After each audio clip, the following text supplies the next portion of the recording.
Shalom, shalom mga kababayan, mga kapatid. Isang pinagpalang araw ng Sabado. Narito naman tayo ngayon sa ating Preaching in the Wilderness series kung saan binabasa natin ang Ebanghelyo ng Panginoon na binabasa sa lahat ng mga Katolikong simbahan. Pinagnilayan natin ito at minsan-minsan pinag-uusapan din natin ang ating pananampalatayang Katoliko at sumasagot din tayo sa mga katanungan abot ng ating kakayanan. At ang background ko ay parte ng St. Peter's Square sa Rome, Italy. Yan. At ang t-shirt ko ay yan. Okay. So, binabati natin ang lahat nating mga followers na sumasuporta sa atin, yung mga from time to time sumisilip, yung mga nagtatap na screen, kahit yung hindi man, pero paminsan-minsan sila ay nakikisa sa atin. Tinangkin natin sa araw na ito nawa ang biyaya at pagpapala ng Panginoon na isumaatin, kanyang protection, ang gabay niya at patnubay kasama sa ating mga mahal sa buhay at mga pinagkukuhanan ng ating mga kinabubuhay. Inangkin natin sa araw na ito ang sinasabi sa 2 Corinthians chapter 10 verses 4 to 5 that the weapon of our warfare are not of flesh but are enormously capable of destroying fortresses. We destroy arguments and every pretension raising itself against the knowledge of God, taking every thought captive in obedience to Christ. So, tinatawag din natin itong Preaching in the Wilderness series sapagkat bagamat napakalawak nitong platform na ito yet, we know na people are just coming and going, come and go lang. Pero bagamat ganoon ay patuloy natin itong ginagawa sapagkat sinasabi sa banal na kasulatan to preach the good news sa 2 Timothy chapter 4 verses 3 to 4, whether in season or out of season, convenient or inconvenient. Kaya natin ito ginagawa mga kapatid. So the gospel of the day is taken from the gospel according to St. Luke chapter 20, verses 27 to 40. Glory to you, Lord.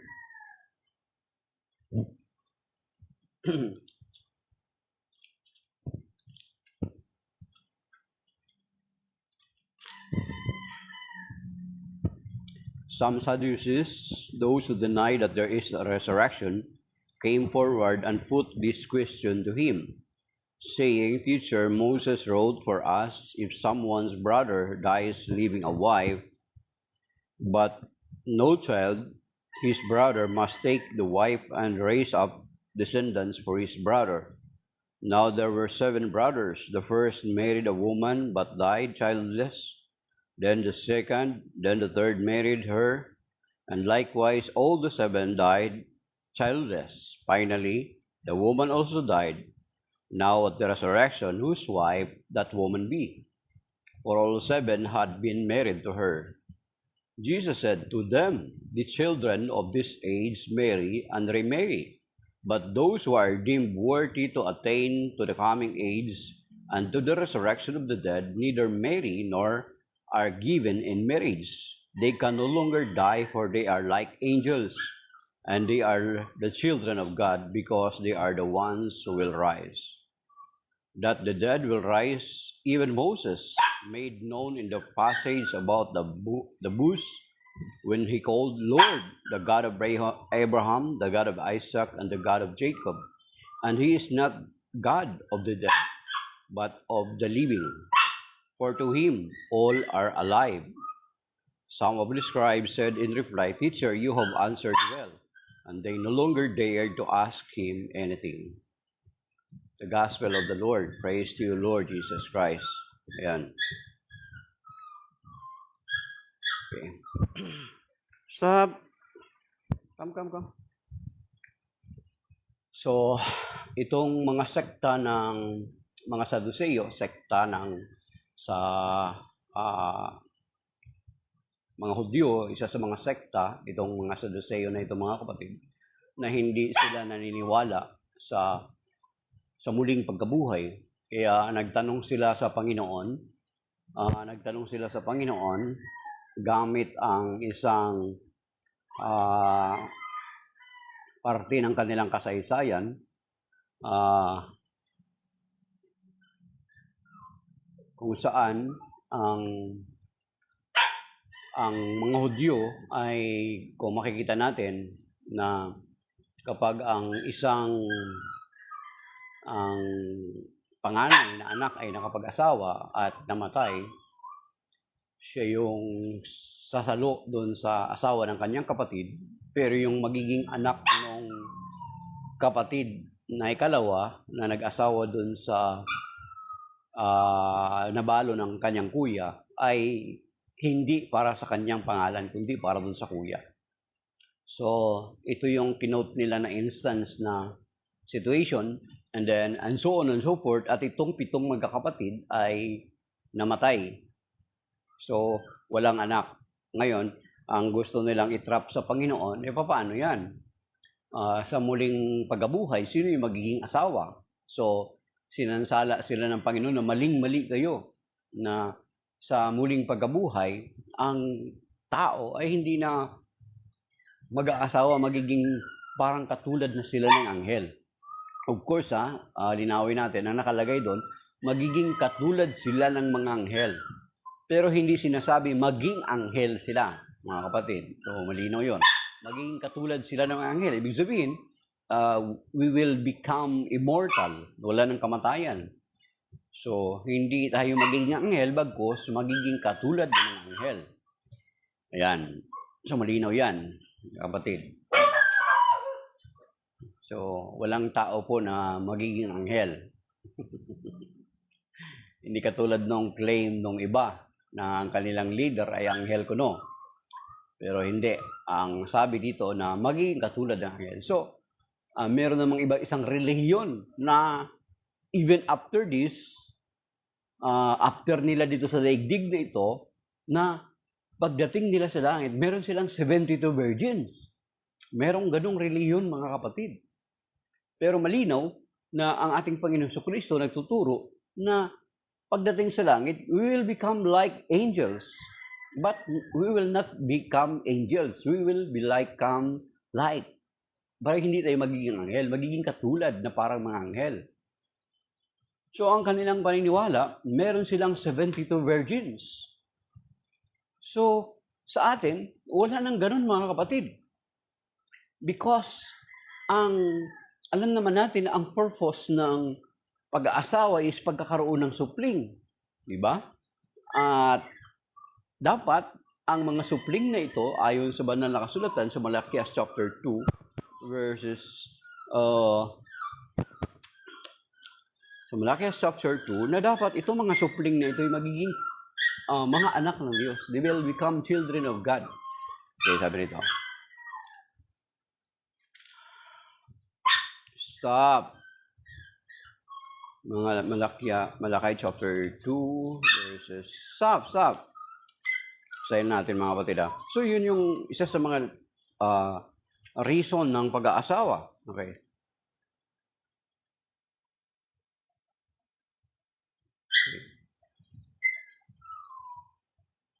Did he not make one being with flesh and spirit? And what does that one require? But godly offsprings. Mga magiging anak ng Diyos, mga makadiyos na mga anak. So, yun, mga kapatid. So, ang pag-aasawa, ang purpose is, at the same time, is procreation. Diba? So, Genesis, yun yung sinabi naman, go and multiply. Diba? Procreation. Sila yung magiging katuwang ng Diyos sa pagpaparami ng tao. Okay? Pero pagdating doon sa paraiso, pagdating doon sa presensya ng Diyos, there is no such things as husband and wife anymore. So yung relihiyon na nagsasabi na pagdating nila doon sa langit, meron silang 72 virgins, ay nakakatawa. At the same time, may natawa din ako kasi yung Ang sabi, may nagtanong sa isang sikat na sa isang sikat na preacher nila, si Sakir. Si Sakir tinanong, if male has 72 virgins, pagpunta nila sa langit, sabi niya, how about us women? Ang sagot niya, ito napanood lang sa video, hindi to edited. Sigurado ako ay hindi edited to mga kapatid. Ang sagot ni Sakir ay, you will have the same. Ano ang purpose? Anong purpose ng virgins doon? Di ba? Ano ang purpose ng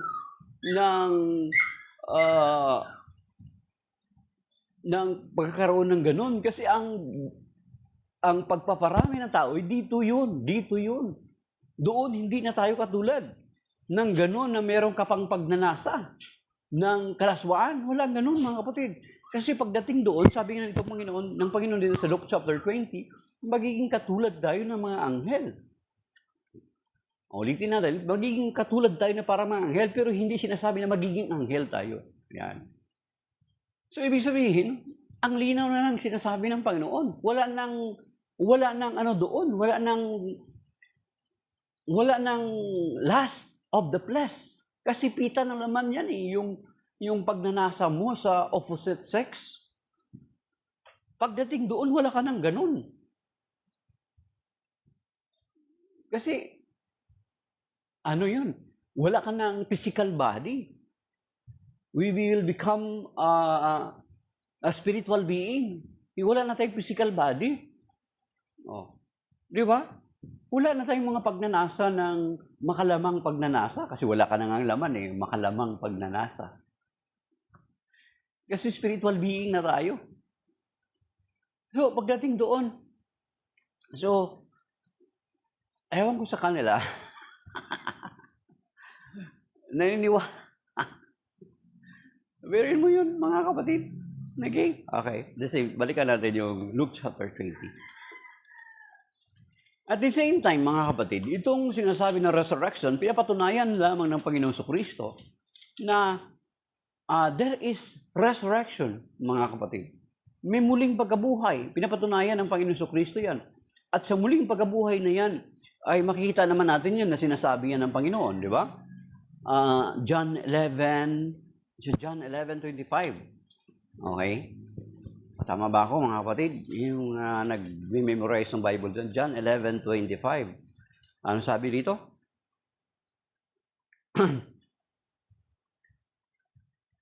Okay, John 11:25.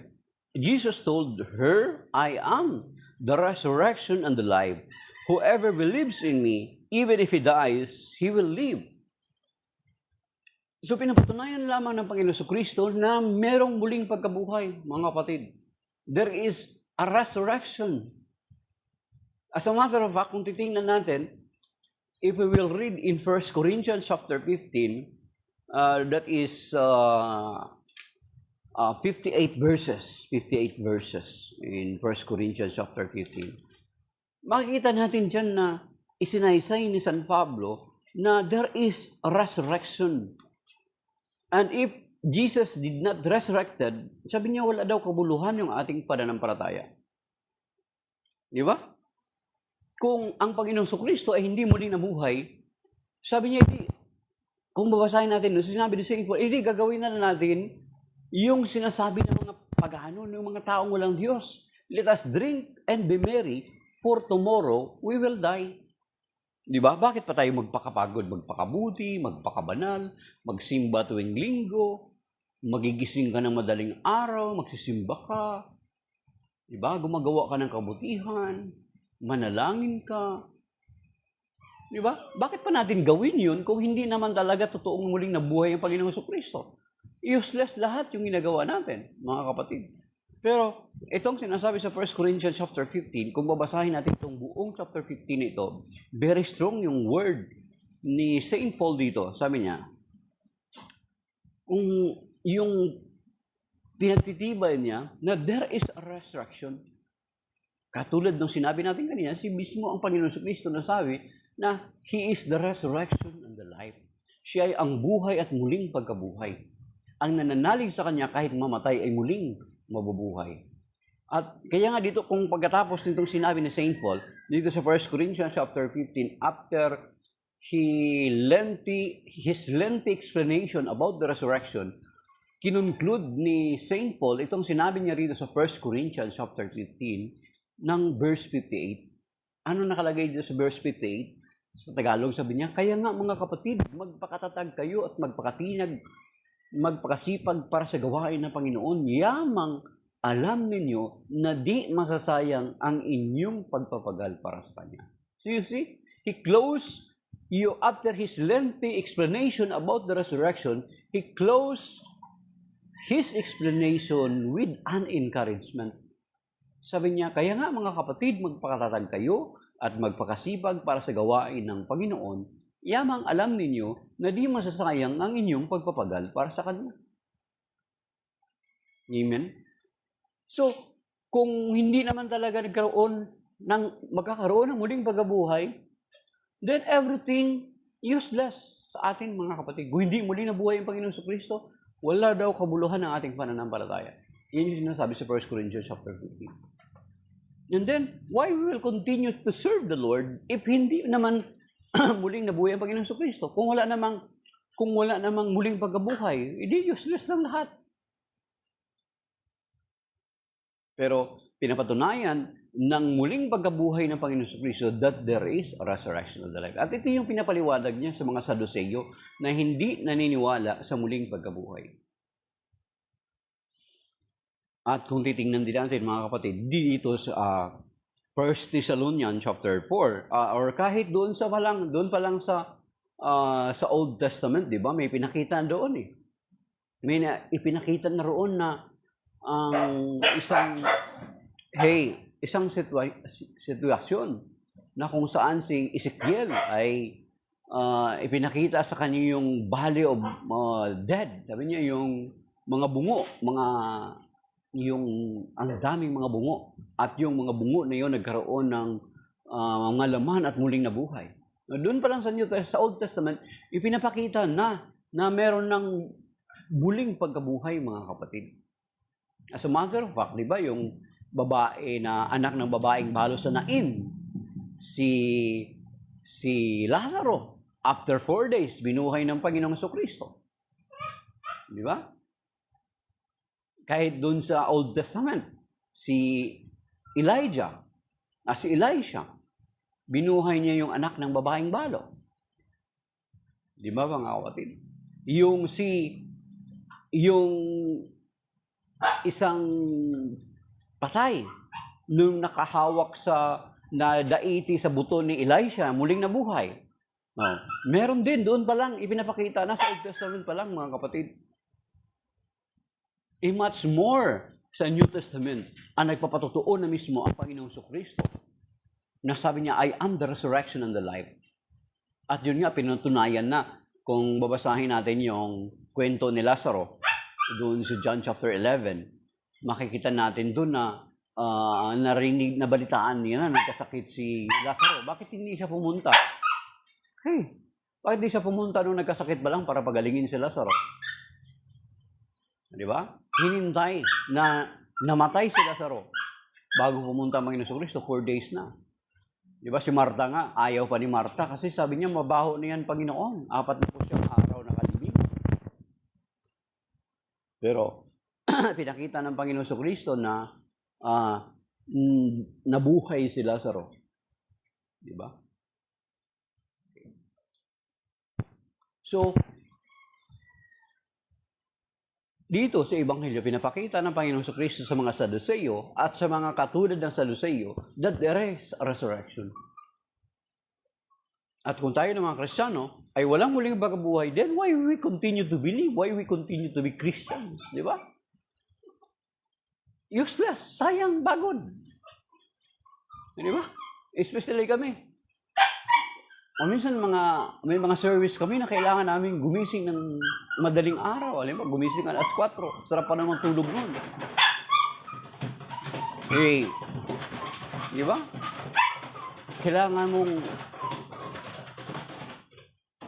mong magpakabuti, kailangan mong magpatawad. Di ba? Kailangan mong magpakabanal. Kasi we believe sa salita ng Panginoon Kristo that there is a resurrection. Kaya kung titingnan natin dito sa 1 Thessalonians chapter 4, mga kapatid, dito sa 1 Thessalonians chapter 4, ito yung matindi na event kung magaganap ito, mga kapatid. Though ito sa final coming ng Panginoon Kristo, sa muling pagbabalik ng Panginoon Kristo, hindi natin sigurado kung buhay pa tayo noon, mga kapatid. Kung babasahin natin itong, itong dugdug na to, maingay. Kung babasahin natin, ito meron tayo isa. Kung babasahin natin yung 1 Thessalonians chapter 4, verses 13 to 18, mga kapatid, dito natin makikita na sa pagbalik ng Panginoon Kristo, there will be a tinatawag ng mass resurrection of the dead. So kung tayo namatay na, masasama tayo doon. Pero kung hindi pa tayo patay sa muling pagbabalik ng Panginoon Kristo, sinasabi dito, sabi rito mga kapatid, ibig naming malaman ninyo na ang katotohanan tungkol sa mga namatay na nang hindi kayo magdalamhati, tulad ng mga taong walang pag-asa. Naniniwala tayo sa Jesus ay namatay at muli na buhay, kaya naman naniniwala tayong bubuhayin din ng Diyos ang lahat ng namatay na nananalig kay Jesus upang isama sa Kanya. Ito ang aral ng Panginoon na sinasabi namin sa inyo. Pagparito ng Panginoon, tayo mga buhay ay hindi mauna sa mga namatay na. Sa araw na iyon, kasabay ng malakas na tunog na tinig ng arkanghel,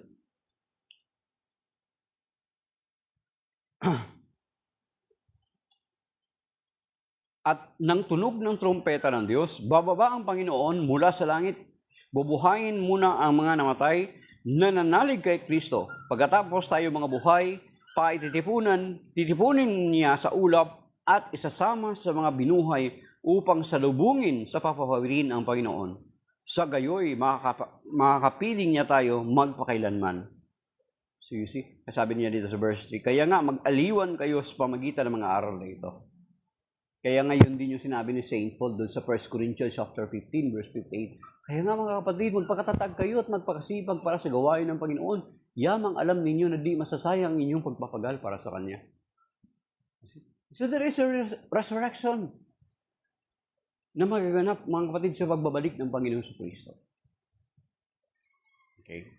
So, ang Ebanghelyo ngayon sinansahala ito mga Saduceo na ang sabi nila walang resurrection, but there is, mga kapatid. Because Jesus Himself said, I am the resurrection and the life in John 11:25, mga kapatid. You see?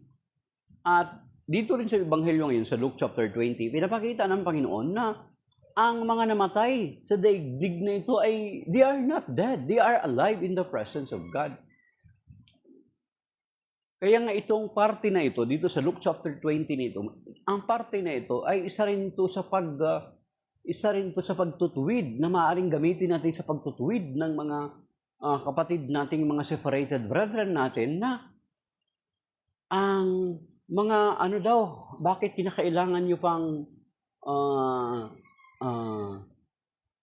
bakit kayo humingi ng mga intercession ng intercession ng mga santo.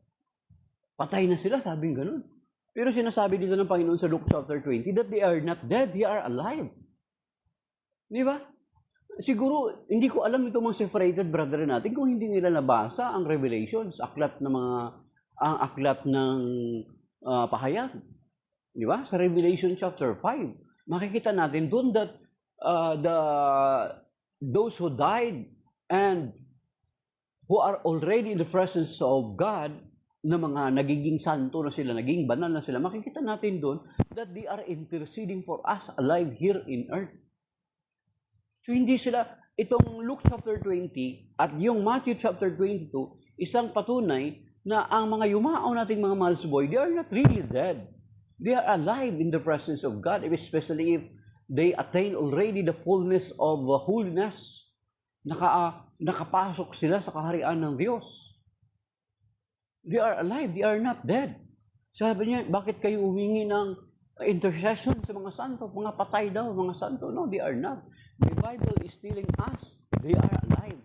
Even our Lord Jesus Christ himself saying that those people who live in holiness, they are alive in the presence of God. They are not the God of the dead, but of the living. Di ba? Very clear naman yung sinabi ng Panginoon sa Kristo sa mga Saduceo. Okay. Ito pa sinasabi dito sa Revelation chapter 4.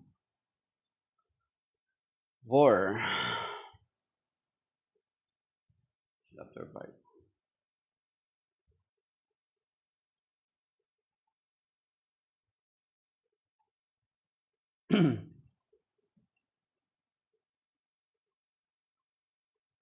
Okay, so Revelation chapter 5 verse 8.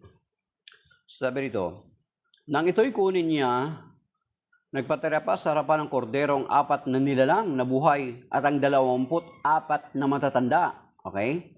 Tignan ito May hawak na alpa ang bawat isa at may gintong mangkok na puno ng kamanyang. Okay? Ito ang panalangin ng mga banal. You see? The 4 living creatures and the 24 elders, may hawak silang mangkok, mga kapatid.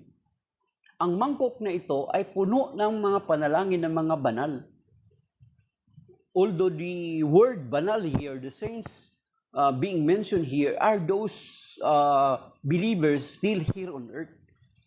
And their prayers is being presented by the 24 elders before the Lord. Basahin niyo, intindihin niyo. Okay? Okay. Yan. Yung sinasabi sa Revelation chapter 8. Hi, Brother Romay. Good morning. Okay. 100%. Thank you. Okay. Pagdating dito sa Revelation chapter 8, 3-4. Ayan. Kanina, Revelation chapter, Revelation chapter 5, verse 8. Then ito naman sa Revelation chapter 8, verse 3-4. Okay. Isa pang anghel na may dalang gintong insensaryo ang dumating at tumayo sa harap ng dambana. Binigyan siya ng maraming kamanyang upang ihandog sa dambana. Dambanang ginto sa harap ng trono, kalakip ng dalangin ng mga hinirang. Okay? Kalakip ng mga dalangin ng hinirang ng Diyos. Mula sa kamay ng anghel, pumailan lang sa harapan ng Diyos ang usok ng kanya ng kamanyang kasabay yung dalangin ng mga hinirang ng Diyos. So, sa hawak-hawak ng anghel, yung insensaryo. At yun yung mga panalangin ng mga banal, ng mga taong mananampalataya dito pa sa lupa, na parang naging katulad ng incense, the smoke end of incense, rising up to the throne of God. So you see, kaya nga, itong part na ito, Revelation chapter 8, verse 3-4, at saka yung Revelation chapter 5, verse 8, makita natin na these are the cross references also doon sa sinasabi sa Tobit chapter 12, verse 12. Di ba? Kanina, yung 24 elders dun sa Revelation chapter 8, mga kapatid. Then dito sa Revelation chapter 5, mga 24 elders yung sinasabi, verse 8. Dito ang anghel naman. Sabi rin ulitin natin. Isa pang anghel na may dalang gintong insensaryo ang dumating at tumayo sa harap ng dambana. Binigyan siya ng maraming kamanyang upang ihandog sa dabanang ginto sa harap ng trono. Kalakip ng dalangin ng mga hinirang ng Diyos. Okay? Hinirang ng Diyos referring to those Christians who are still here on earth. Okay? Mula sa kamay ng anghel, pumainan lang sa harapan ng Diyos ang usok ng kamanyang kasabay ng dalangin ng mga hinirang ng Diyos. So you see, He is presenting to the Lord the prayers of those people who are still here on earth, mga kapatid. That is why, sa aklat na tinanggal ng mga protestante, sa Deuterocanonical na aklat, sa aklat ni Tobit, mga kapatid, makikita natin itong verse 3-4, very related doon sa aklat na tinanggal ng mga protestante. Hindi tayo nagdagdag, Kasi ang original na King James Version, bago pa man nila i-revise yung King James nila, kasi ang King James 1611, bago pa man nila i-revise yung King James nila na King James Bible, meron pong Deuterocanonical books ang original na King James. At hindi yan madi-deny. May mga nakapreserve na original na King James na merong Deuterocanonical books bago nila tanggalin yung 7 Deuterocanonical books that they are considering as Apocrypha. Apocrypha. They are calling it Apocrypha. We are calling it in the Catholic Church as Deuterocanonical. Deuterocanon. So, isa dun sa aklat na kanilang tinanggal, mga kapatid, ang aklat ng Tubit. Alam niyo ba dun sa Tubit chapter 12, verse 12, very clear. Ang nagsasalita doon, si San Rafael. Sabi niya, nung nagpakilala na siya kay Tubit, pamilya ni Tubit, at saka kay Tobias, kay Sarah, nung nagpakilala na siya, ano sabi doon ni Tubit? Sabi niya, Tubit, ako'y isa sa anghel. Isa ako sa anghel na sa harapan ng Diyos. Nung lang ka, nung nagdala ng iyong panalangin sa harapan ng Diyos, I am the one who presented your prayer before the Lord. So you see, ibig sabihin, sinusuportahan na nitong Revelation chapter 8, verse 3 to 4. No? Yung sinasabi sa Tubit chapter 12, verse 12. So therefore, mali na sabihin ng mga separated brethren natin na yung mga santo, yung mga namatay na dito sa lupa, ay kinukonsider din ang patay. Whereas the Bible is telling us they are alive, mga kapatid. They are not dead. And they are interceding for us. They are presenting our prayers before Him. Kaya Brother Romy, kapag kantahin yung handog namin sa iyo, Ama, ang tinapay at alak na ito, handog ng iyong umaasa, sumasamba't nagmamahal sa iyo, naway dalhin ng iyong anghel.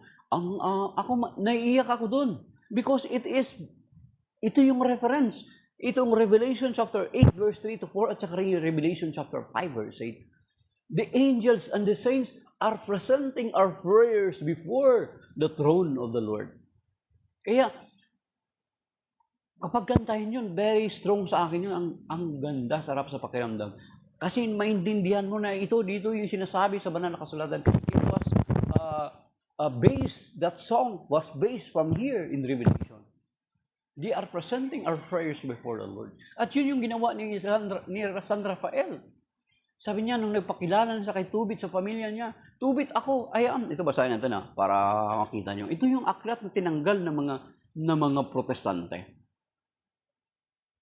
Kasi, hindi nag-conform sa kanilang doktrina na bagong doktrina na ipinresenta.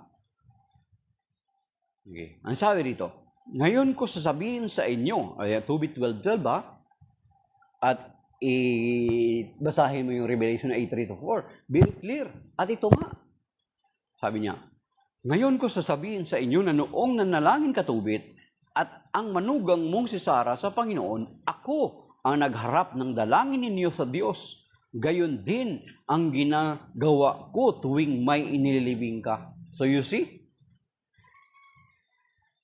si Archangel Raphael presented the prayers of Tubit before the Lord.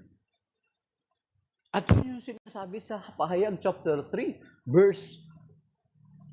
Pahayag chapter 8, verse 3 to 4, mga kapatid. At sa Revelation chapter 5, verse 8. You see? So, ang mga santo at yung mga yumao na, they are not dead, they are alive. Kung ang Panginoong Kristo na mismo nagsabi na buhay sila, they are dead. Kini-equate pa nga nila, Brother Romy, na parang tinatawag ito, ano bang ginagamit nila yung huwag kayong makipag-usap sa patay. Iba na. Na yung ginagamit sinasabing usap sa patay, halimbawa by means of spirit of the glass, yun yung tapos yung sa spiritism, katulad nung kay Saul, di ba? Yung gusto niya kausapin yung kaluluwa ni Samuel, yun yung pakipag-usap. Na yun yung paraan ng mga pakipag-usap sa mga yumao. Pero to ask intercession sa mga saints, hindi yun maisasama doon. Iba yun, mga kapatid. Kung gumagamit ka ng spirit of the glass, gumagamit kami ng mga mediums, yun yung ipinagbabawal. Pero yung humihingi ka ng intercession, hindi yun ipinagbabawal. Kasi mismo ang banal na kasulatan, nagsasabi at nagpapakita sa atin that the saints are interceding for us, mga kapatid. Tsaka iniisip ko, ang Diyos ay hari ng mga hari. Isa siyang nakalukluk sa trono.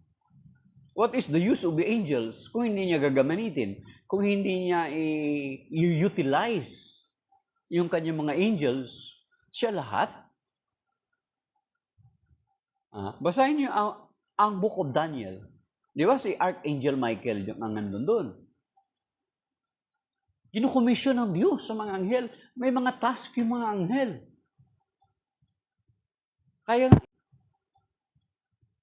Kaya itong dito sa Revelation chapter 5 verse 8, yung pagsasabi,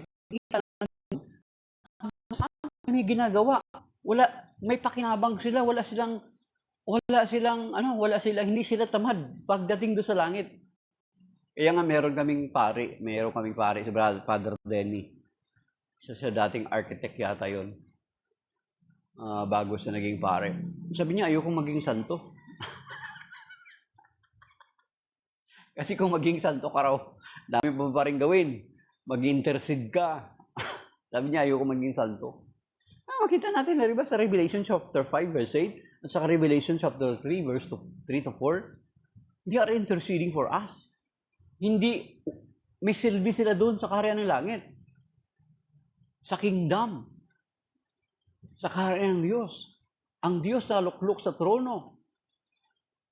Balagamat, alam niya ang lahat ng mga pangyayari, yet binibigyan niya dinesignate niya, binigyan niya ng gawain yung kanyang mga anghel. Katulad ni Rafael, di ba? Angel of, patron siya ng healing. Sinugo siya para pagalingin ang pamilya ni Tubit. At ang anak niyang asawa niyang si Tobias. Kasi mamamatay si Tobias. Kasi ilang asawa na ni Sarah. So akala nga nung kapitbahay, nung mapangasawa si Tobias, kinagabukasan mamatay din si Tobias, mga kapatid. So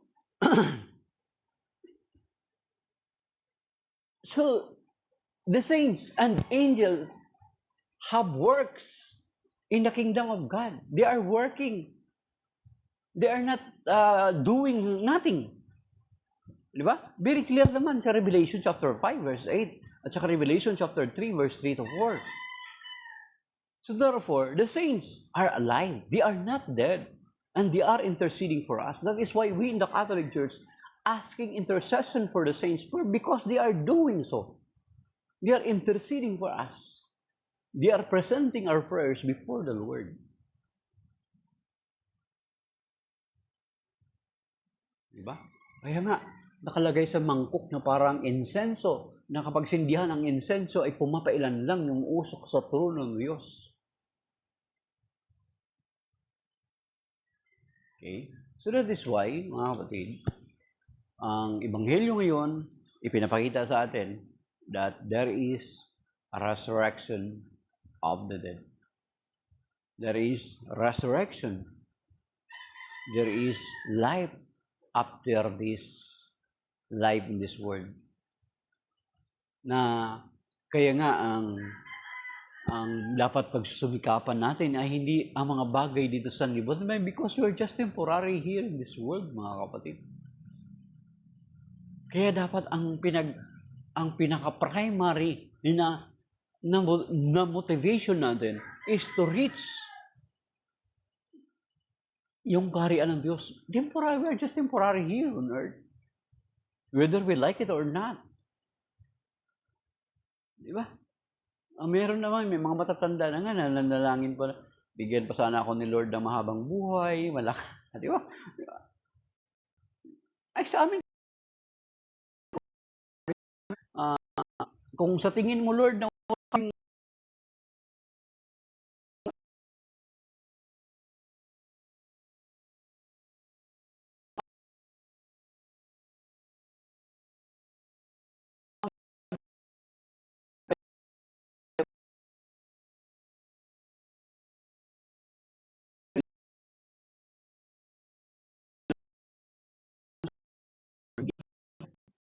sa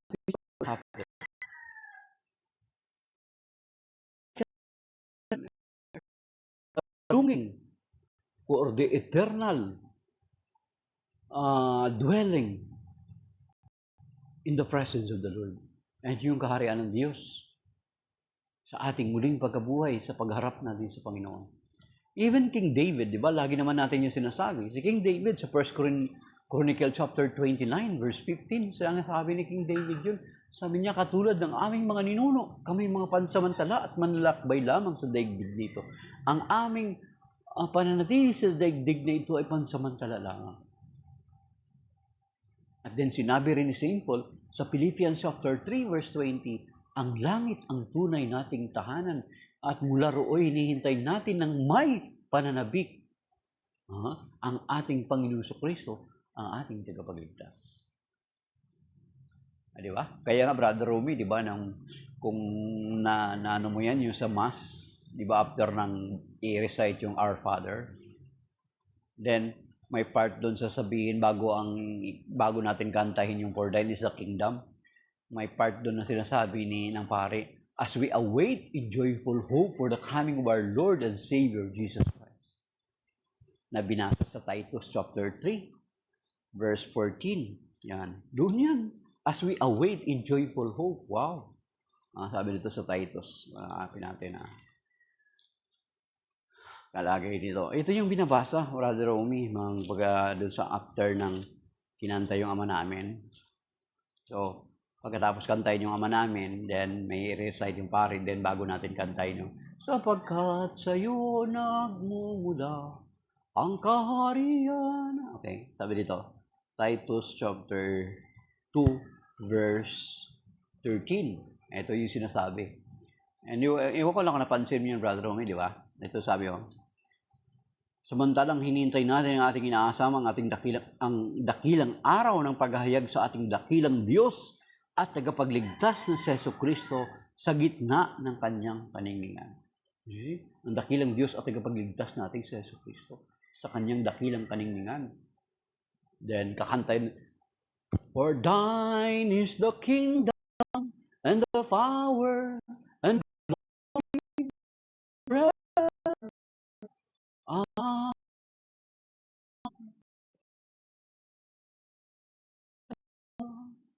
Diba? There is really a resurrection. There is really a life after this life in this world. At yun dapat ang ating nasain. At hindi ang buhay nito because we're just temporary. Whether mabuhay ka ng 100 years, mabuhay ka ng 100 years, magkakaroon ka ng 100,000 sa government, yet after that, mamatay pa rin tayo.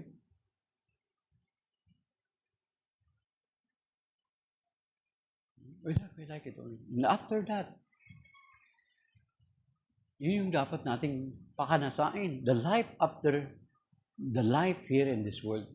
Yung buhay sa piling ng Diyos, mga kapatid. So, maybe that is by now, mga kapatid. Shalom sa ating lahat. And God bless po sa inyo. Sa lahat ng mga t-shirt ko, Brother Romy. Sa mga lahat ng likes, 150 likes. Okay. Ang iba dyan, flood likes eh. At yung mga nag-tap ng screen, at yung mga hindi man nag-tap ng screen, pero alam natin kahit paano ay nakiisa sila sa atin.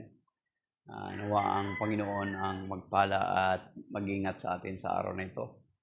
Gabayan niya tayo patnubayan, iligtas tayo sa lahat ng mga mabibigat ng mga pagsubok at sa mga malulubang karamdaman. Iligtas din niya tayo sa mga bagay beyond our control. At iligtas din tayo ng Panginoon sa mga iadya tayo ng Panginoon sa big one na sinasabi. Patatagin nawa ng Panginoon ng ating pananampalataya. At iligtas niya rin tayo sa stroke, sa cancer, sa hypertension, sa kidney failure, or ano pang mga sakit na beyond our control. So sometimes we are neglecting ourselves, still we ask God to save us from all of this. So shalom, that is by now a blessed Saturday sa ating lahat. And salamat. And may God bless us. Shalom, mga kapatid. Kuya Romy, bye-bye. God bless.